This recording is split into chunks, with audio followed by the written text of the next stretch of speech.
Hello friends, कैसे हैं आप सब। उम्मीद करता हूँ आप सब बहुत ही अच्छे होंगे, स्वस्थ होंगे। आज के वीडियो में हम लोग चर्चा करने वाले हैं प्रति चक्रवात के बारे में। आज का वीडियो में हम लोग क्या क्या पढ़ेंगे, चलिए मैं आपको पहले की तरह ही बता देता हूँ। सबसे पहले हम लोग पढ़ेंगे प्रति चक्रवात क्या है। उसके बाद पढ़ेंगे प्रति चक्रवात के उत्पत्ति क्षेत्र, मतलब किस किस जगह पर प्रति चक्रवात उत्पन्न होता है। फिर उसके बाद हम लोग पढ़ेंगे प्रति चक्रवात के प्रकार, कितने प्रकार के होते हैं, और फिर प्रति चक्रवात की क्या क्या विशेषताएं होती हैं। उसके बाद फिर पढ़ेंगे हम लोग कि प्रति चक्रवातों का मौसम पर क्या प्रभाव पड़ता है। जब प्रति चक्रवात आता है तो उसका मौसम पर क्या प्रभाव पड़ेगा। तो इन सभी चीज़ों को आज के वीडियो में हम लोग चर्चा करने वाले हैं, तो वीडियो लास्ट तक देखिएगा और लास्ट तक बने रहिएगा। चलिए हम लोग वीडियो को अब शुरू करते हैं और जानते हैं। देखिए, जो प्रति चक्रवात होता है एक विशाल वायुमंडलीय भंवर होता है। जैसे चक्रवात आता है तो चक्रवात में क्या होता है, पहले चक्रवात समझिए, उसके बाद प्रति चक्रवात समझ में आएगा।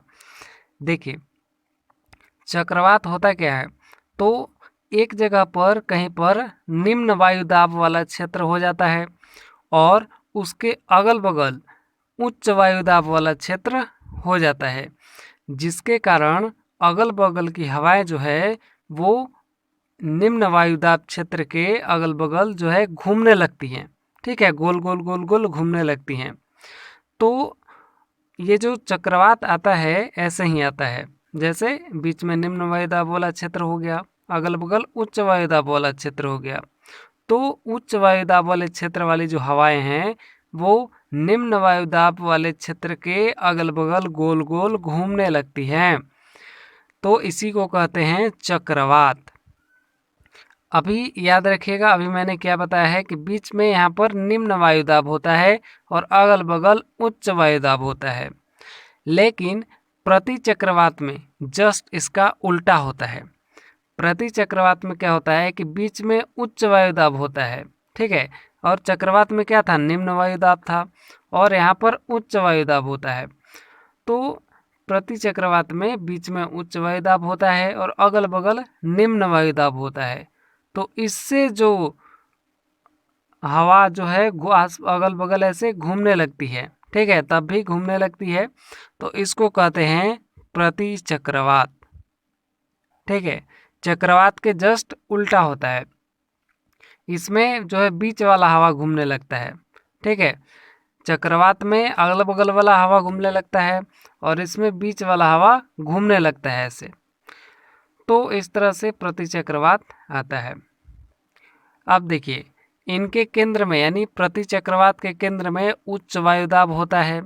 इसी उच्च वायुदाब के चारों ओर हवाएं गोलार्ध में, उत्तरी गोलार्ध में दक्षिणावर्त होती हैं और इनके ऊपर वायुमंडल का भार आसपास की तुलना में अधिक होता है, क्योंकि जहाँ पर उच्च वायुदाब होगा वहाँ पर वायुमंडल का प्रेशर थोड़ा सा ज़्यादा होगा, भार ज़्यादा होगा। प्रति चक्रवात के बीच में थोड़ी थोड़ी दूरी पर कुछ समदाब रेखाएं अंडाकार या वी आकार में एक क्षेत्र को घेरे हुए होती है। इसमें हवाएं क्या होती हैं कि बाहर की ओर धीमी गति से चलती है, और प्रति चक्रवातों में क्या होता है कि मौसम स्वच्छ और साफ रहता है।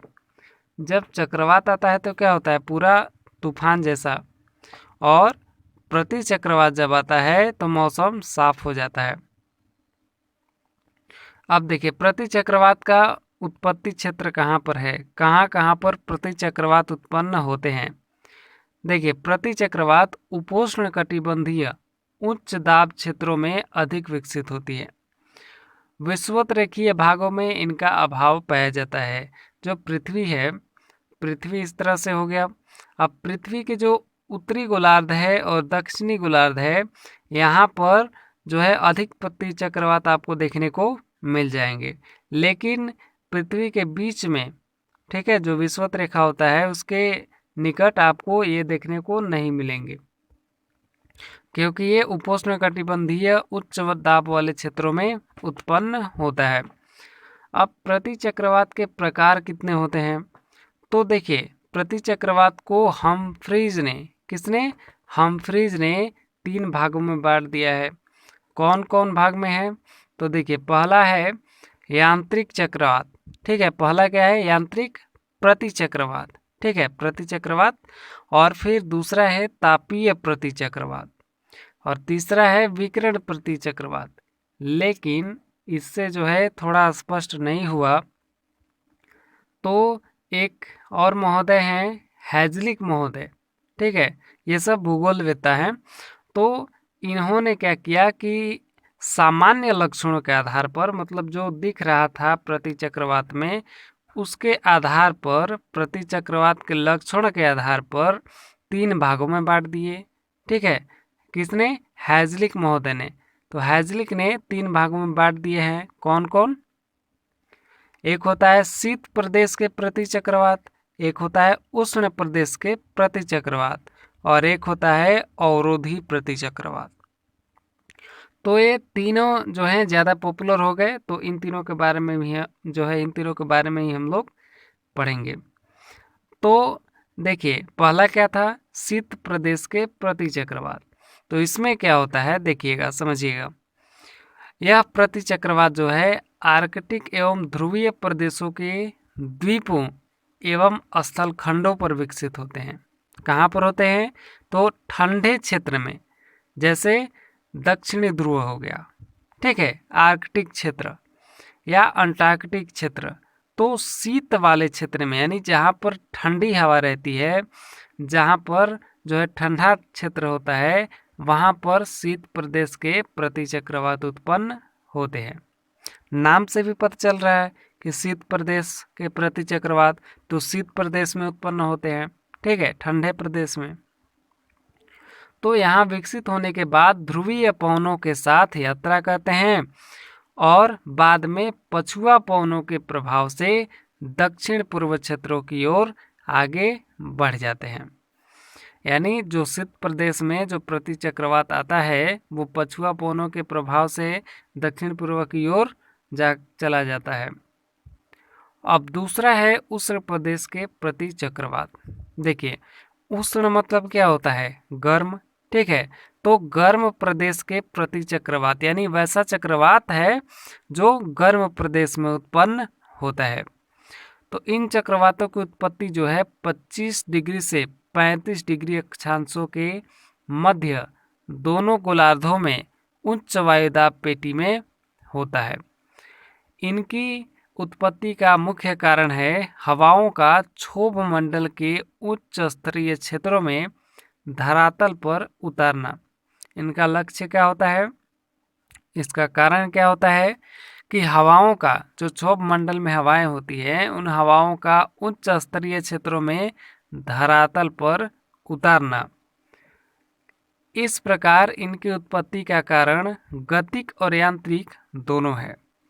इनमें वर्षा का अभाव रहता है और मौसम गर्म एवं धूपधार होता है। ठीक है, मौसम गर्म होता है एवं धूप भी होता है।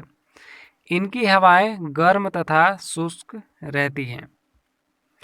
अब देखिए, अवरोधी प्रतिचक्रवात क्या होता है? तो इस प्रकार के प्रतिचक्रवातों का विकास क्षोभ मंडल के ऊपरी भाग में वायु संचार के अवरोधों के कारण होता है। जैसे क्षोभ मंडल है, ठीक है, क्षोभ मंडल के ऊपर जो वायु संचरण करती है, जो वायु चलती है, ठीक है, तो वायु जो बह रही है उसमें जो है अवरोध उत्पन्न हो जाता है। तो इसके कारण अवरोधी प्रतिचक्रवात उत्पन्न हो जाता है। यह उष्ण चक्रवातों की पट्टी के आधार पर विकसित होते हैं, इसलिए इनकी विशेषता भी इन्हीं के समान होती है। ये जेट धाराओं से प्रभावित होते हैं और जिनका प्रभाव इनकी ऊंचाई पर पड़ता है। तो ये जेट धाराएं जो है, इन्हीं से अवरोधी प्रतिचक्रवात जो है प्रभावित होती हैं और इनकी जो है ऊंचाई पर भी प्रभाव पड़ता है। ये जो है प्रतिचक्रवात नीचे की ओर आते हैं। तो ये था प्रतिचक्रवात। अभी और हम लोग आगे पढ़ेंगे प्रतिचक्रवात की विशेषताएं। देखिए, प्रतिचक्रवातों की क्या क्या विशेषताएं होती हैं। इसमें पहली विशेषता है कि यह चक्रवातों के विपरीत विशेषताओं वाले होते हैं। मैंने जस्ट बताया था अभी कि चक्रवात क्या होता है और प्रतिचक्रवात क्या होता है। तो चक्रवात की जो विशेषताएं होती हैं उसका जस्ट उल्टा होता है प्रतिचक्रवात। ठीक है, जो चक्रवात की विशेषता हैं जस्ट उसका उल्टा प्रतिचक्रवात की विशेषताएं होती हैं।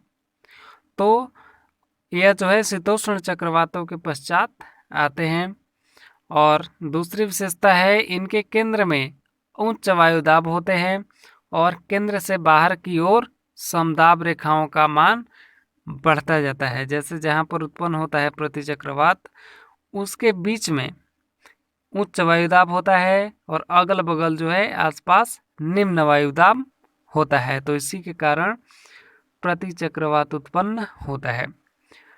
प्रतिचक्रवातों के केंद्र से हवाओं का अपसरण होता रहता है, अर्थात हवाएं केंद्र से बाहर की ओर चलती हैं। अब जैसे बीच में जो है ज़्यादा वायुदाब होगा और आसपास कम वायुदाब है, निम्न वायुदाब है, तो क्या होगा कि बीच से जो हवाएं हैं वो आसपास फैलेंगी। ठीक है, क्योंकि यहाँ पर प्रेशर ज़्यादा है हवा का, तो आसपास ये हवाएं फैलेंगी। तो ये इसकी विशेषताएं होती हैं।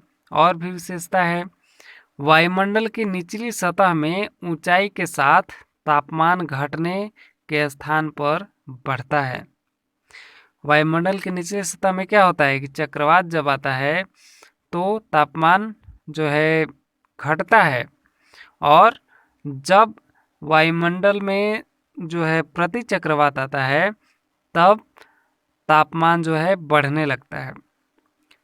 अगली विशेषता है सर्दी के मौसम में इनकी उपस्थिति सुखदायी मानी जाती है, क्योंकि बिना रुकावट के धूप धरातल पर पहुंचते हैं। तो प्रतिचक्रवात से क्या होता है कि जो तापमान है उसमें बढ़ोतरी होती है। अगली विशेषता है जहां प्रतिचक्रवात होते हैं उनके ऊपर क्षोभ मंडल के उच्च स्तर में निम्न दाब की उत्पत्ति होती है। अतः हवाएं क्षोभ मंडल के उच्च स्तर में चक्रवाती क्षेत्र में उतरती रहती हैं। जहाँ पर प्रतिचक्रवात आया है, ठीक है, उसके जस्ट ऊपर क्षोभ मंडल में क्या होता है कि निम्न वायुदाब की जो है उत्पत्ति होती है। वहाँ पर भी निम्न वायुदाब हो जाता है, जिसके कारण क्षोभ मंडल के जो हवाएं हैं वो उच्च स्तर में चक्रवाती क्षेत्र में जो है उतरती हैं। ठीक है, जहाँ पर चक्रवात आया है वहाँ पर हवाएं उतरने लगती हैं। अब चलिए विशेषताएं समझ लिए। अब जानते हैं कि प्रतिचक्रवात का मौसम पर क्या प्रभाव पड़ता है। यानी जब प्रतिचक्रवात आता है तो उसका मौसम पर क्या प्रभाव पड़ेगा। तो चलिए समझते हैं। तो प्रतिचक्रवात में केंद्र से बाहर की ओर हल्की गर्म तथा शीतल पवनें धीमी गति से उच्च दाब से निम्न वायुदाब वाले भागों की ओर बहती हैं। मैंने बताया भी है प्रतिचक्रवात में क्या होता है कि उच्च वायुदाब से निम्न वायुदाब की ओर हवाएं चलती हैं। ठीक है, यानी बीच में केंद्र में उच्च वायुदाब होता है और आसपास निम्न वायुदाब होता है। तो उच्च वायुदाब से निम्न वायुदाब की ओर हवाएं चल रही हैं। तो यूरोप में इस समय खुली धूप मिलती है। यानी जब प्रतिचक्रवात आता है तो यूरोप में खुली धूप मिलती है, जिसके लिए यूरोपवासी तरसते हैं। अतः ऐसे मौसम को उत्सव की भांति खुले में मनाते हैं। कभी कभी तापमान अधिक गिरने से जो है तापमान अधिक नीचे गिरने से आंग्ल अमेरिका में एवं पूर्वी यूरोप में सर्दियों में शीतलहर भी चल सकती है। प्रतिचक्रवात से जो है भूमि से या तट से सागरीय भाग के निकट पहुंचकर समाप्त हो जाता है। प्रतिचक्रवात क्या होता है कि भूमि से या तट से सागरीय भाग के निकट पहुंचकर समाप्त हो जाता है, क्योंकि उधर जो है थोड़ा उच्च वायुदाब पाया जाता है, तो इसलिए दोनों सेम सेम हो जाता है। जैसे उच्च वायुदाब वाली हवाएं जो हैं उच्च वायुदाब में जाएंगी तो क्या होगा, दोनों एक समान हो जाएंगी, तो इसलिए कोई भी प्रतिक्रिया नहीं होगा।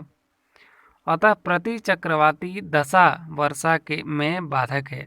प्रति चक्रवाती दशा क्या है, वर्षा में बाधक है, क्योंकि जब प्रति चक्रवात आता है तो बारिश होने की संभावना कम होती है, क्योंकि ये मौसम को पूरा साफ कर देता है।